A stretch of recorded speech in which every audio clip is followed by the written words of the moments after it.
In this video, I'd like to go over a common trend I noticed throughout all these games, and a trend you probably noticed as it's not too obscure. That is, of course, the protagonist of each game. The protagonist is almost always a young child, and sometimes has connections to other games that are not part of the Dragon Quest Monster franchise, but the mainline series. Starts from the very first game, Dragon Warrior Monsters. Our protagonist is Terry from Dragon Quest VI on the SNES and all the other consoles it was remade on afterwards. And Terry, in the original Dragon Quest game, Dragon Quest VI, is a minor antagonist and becomes a party member later on. However, he does not have much of those traits in the first Dragon Warrior Monster game. However, he does have one trait, and that is, of course, a love for his sister, which leads to the plot of Dragon Warrior Monsters when his sister is kidnapped at the beginning of the game. His sister is also in Dragon Quest VI, goes by the name Millie or Miliu, or similar names depending on your translation or copy, and is actually serves as a role in that game as well, Dragon Warrior Monsters, but I do not want to spoil any of it for anyone who hasn't played those games.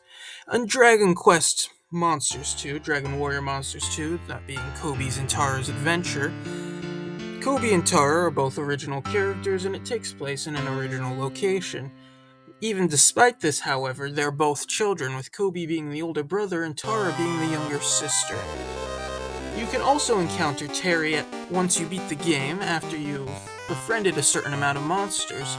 You are also able to befriend Millie Miliel and battle against her during post-game content.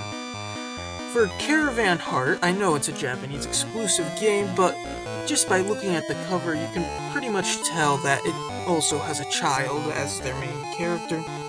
And it has that not only is it just a child, but it's a child from a different game in the series, that one being Prince Kiefer from Dragon Quest VII. Prince Kiefer is, of course, a young troublemaking boy who's hiding from trouble, ends up with him going through a wardrobe, going to a mystical land, and that's about all the information I have on that, but he is indeed a young child when this takes place. The next one is, of course, Dragon Quest Monsters Joker for the DS, and although, once again, it's an original character and an original concept, you can still see that they are clearly still a child, and that you still see their father, and there's still all the other common trends. Dragon Quest Monsters Joker 2 also has an original character, and it is also a young boy. And that's pretty much all there is to say about that. Dragon Quest Joker 3 is an outlier, as not only does it not have any connections, but it would appear, based off what I know, that it is not a child either, or if it is a child, they are very close to becoming an adult. It also would appear, although this could be false, that maybe this person is an older version of the protagonist of Dragon Quest Monsters Joker 1. However, that is just a theory. Finally, for Dragon Quest Monsters The Dark Prince, the main selling point is, of course, the fact that you get to play as Pissarro, who was the main antagonist in Dragon Quest IV for the NES and all the other games it was remade for. And for the DS remake, he actually became a party member in the post-game. But that's besides the point.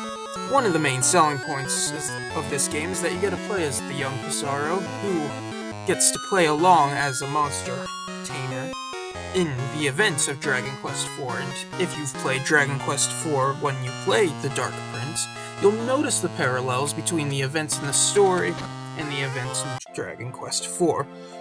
Of course, they do split at one point in order to keep the story original, in order to prevent bad things from happening. And that's about it. So, I know this was a short video this week, but I was busy.